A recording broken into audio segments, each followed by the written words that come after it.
বর্তমানে ফ্লাইটের কি আপডেট রয়েছে এবং ফ্লাইটের তরফ থেকে কর্তৃপক্ষরা কি বলেছে আপনাদের? ফ্লাইটের কর্তৃপক্ষ তো ফ্লাইট ক্যান্সেল বলছে। আমাদের ফ্লাইট ছিল 2:55 কলকাতা ভায়া কলকাতা ইন্দোর, আগরতলা টু ইন্দোর, কিন্তু ফ্লাইট ক্যান্সেল।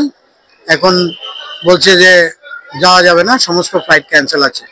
আমরা আমাদের মেয়ের বিয়ে হয়েছে ওখানে, আমরা বৌভাতে যাচ্ছিলাম, এই গ্রুপ অফ পিপল, আমরা 8 জন আছি এখানে, সবাই এখন ফ্লাইটের জন্য অপেক্ষা করছি। এখানে আসার আগে পর্যন্ত কোনো মেসেজ নেই, কিছু নেই। এখন এখানে এসে শুনছি যে ফ্লাইট যাবে না, কিন্তু অনলাইন দেখাচ্ছে অন টাইম, শিডিউল ঠিক আছে। তো এটা তো বিশাল ক্ষতিগ্রস্ত হওয়ার বিষয়। প্রোগ্রামও আমরা অ্যাটেন্ড করতে পারবো না, আর সেই হয়রানি তো আছেই। ইন্ডিগো কর্তৃপক্ষের তরফ থেকে আপনাদের এখানে আসার পর কোনো সাহায্য করা হয়েছে বা ফ্লাইটটা কবে নাগাদ আপনাদেরকে দেওয়া হবে এরকম কিছু জানানো হয়নি, কিছুই বলছে না।